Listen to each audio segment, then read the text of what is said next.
made a vlog about a ton of iPhones and about my iPhone SE having a broken flex cable, and so all the buttons are not working except the home button. That is still the case. I'm recording with it, and I got the idea. Actually, a viewer got the idea too, but I got it in advance because all you saw there already happened a while back. That I should get a iCloud locked SE and just swap the motherboard in and be good. And I did a similar thing. I've got here an iPhone SE. By the way, this is a kind of an update on this whole story. I've got here an iPhone SE, which was supposed to not work, but yeah, it ended up being so totally broken that it's not usable. And the seller kind of lied to me. It's a little jerk, like one of these teenagers that just likes to rip you off. And I called the guy. That's not nice of you. And he said, I don't know what you're talking about. Yeah, and I exactly knew. Well, the problem with this iPhone is somebody has done shady repairs to it. It's missing the CPU cover. It's also having had the battery plate screwed in the wrong way, so this wouldn't close all the way. It was just pretty crappy done. And so because of this, not because of this, I actually tested the screen, and this also had lines, but because of all of this, I just gave up on this project. I was gonna swap the motherboard of this and the battery of this into this and the screen of this into this. It's very complicated, I know. But I also gave up on this because, of course, the battery tabs ripped on this. And so the battery is stuck in there, and I don't want to mess with it too much because it's a brand new battery, and I don't want to blow it up, and I don't want to damage it. And also the battery in this is totally trashed. It's got crappy capacity. I tested it. It's just I bought this for $50, and I'm never getting these $50 back. Like, the only thing you can use on this really is the casing and maybe the dock thing, but yeah, maybe the home button also. But yeah, that's everything. The motherboard is trashed, the battery is dead, the screen has a problem. Well, maybe the front camera could also be used. So a total lemon. So that's very unfortunate. So this is the story on that, and I really am. I'm tired of buying iPhones, really, especially when I try to fix mine here. Also, nice story for you is I've got here the Samsung Galaxy S6 Edge, which works perfectly, and I used it for a couple of days. Maybe I'll make a video about it, what I like and dislike about it. But it has a broken headphone jack, and I already ordered the headphone jack part, so that will also be done, and then I can sell it. And yeah, this is also still here. So fucking people buy the iPhones. Come on. There was a time where these were getting ripped out of your hands, and now it's yeah, there are just so many, I guess. So many good ones also that they don't need to, buy these repaired ones by, non-certified people, even though the non-certified people usually do a better job than the certified people, in my opinion. Anyway, this is the story about that, and we will go on fixing this, of course. We'll start here with the Samsung. So here we got our S6 Edge, and our first step is to remove the SIM tray.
Okay, that's a good sign.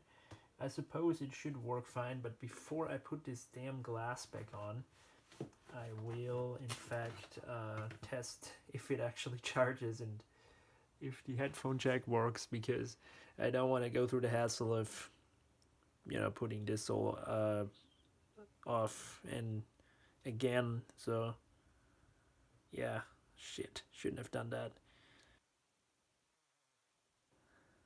It's not charging. No, come on, no, no, no, no, no.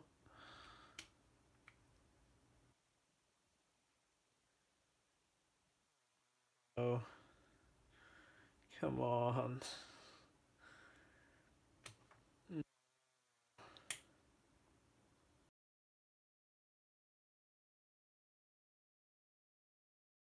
I failed miserably by replacing the button, and I didn't do nothing wrong. It was the piece which was just faulty, which really, really sucks. Now, instead of ordering another one, I decided just to sell it as is. So I'm doing a complete flip, bought it for 50, and it turns out it's worth like 150. So I maybe can just gain $100 just for nothing really. So I sent that back, and I'm even getting the $10 for the piece back. So if that sells, well, win-win. And I'm definitely gonna break even, because if somebody offers me less than 50, then it would be ridiculous. So yeah, the S6 Edge is going bye-bye. Was a nice phone. A little review. After all, this is a vlog, and a vlog can consist of anything.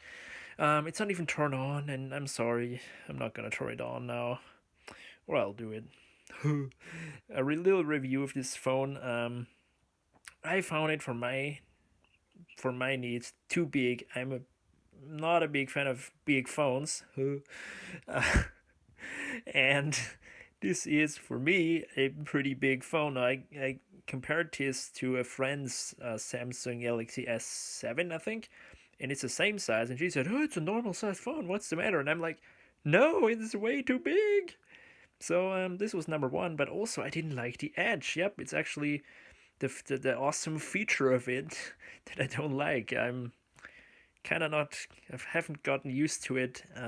Especially not when typing. It would always irritate me when this is kind of curved off, and yeah, it's also, this would always pop in, like here, this slider thing. Now I can't show you, of course, but it's a very nice display though. The display is super cool. Like, it's a super OLED display, or how it's called, super AMOLED, whatever. It's beautiful. It really is. And for 2015, like, this was cutting edge.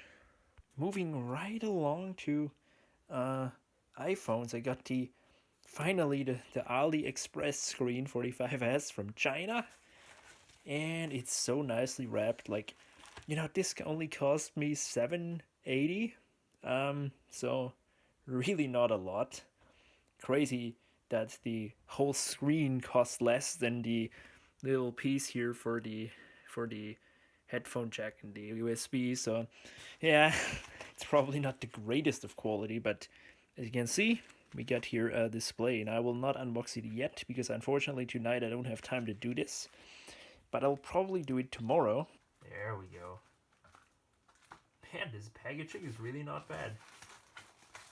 And tools, which I already have millions of. It doesn't look any different than this one, actually, from just the first. And it's,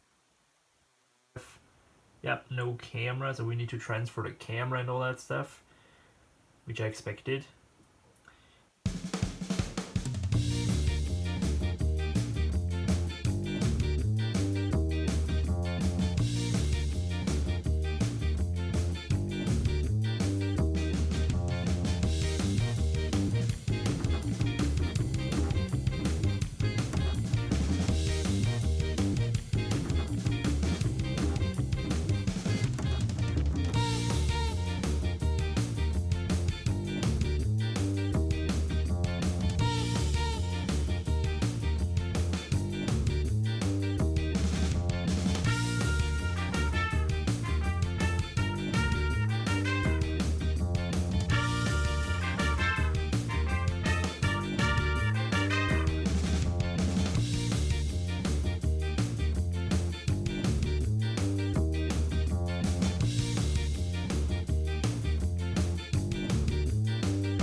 It's done.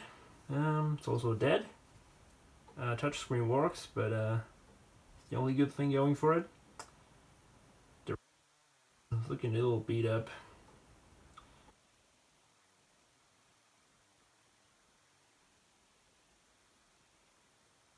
It's overall pretty bad. Let's wipe it off. And I'm such an idiot. Like, one screw can just ruin you so bad. You have to be super cautious with these guys. Super. That's a twist. That's a pleasant surprise. So this apparently also works. I don't want to do that right now.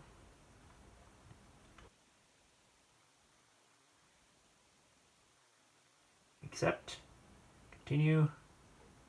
Do that manually. Later. Don't do that. All right. So this is our end product. It's activated, which is so cool. I thought I was never gonna activate. Freaking incredible. Yeah, I'm happy after all. It's running iOS 12.3.1, so very recent. I don't think there's an update. And try to get the battery percentage going because 32% battery. Oh, button doesn't work. No. Why does it not work? I think because it came loose. That's probably what's happening. Nevertheless, never mind. I will open it up again and try to get the home button working at least, because if that works, we can. What? So yeah, we'll do that. It sucks that it doesn't work. So we will do that. It's also, oh no, it's pushing in. But this isn't my fault. This is the cheap screen's fault. I will dig into this again and see what I did wrong. I will not record that because I need to leave in a couple of minutes. I'll do that afterwards.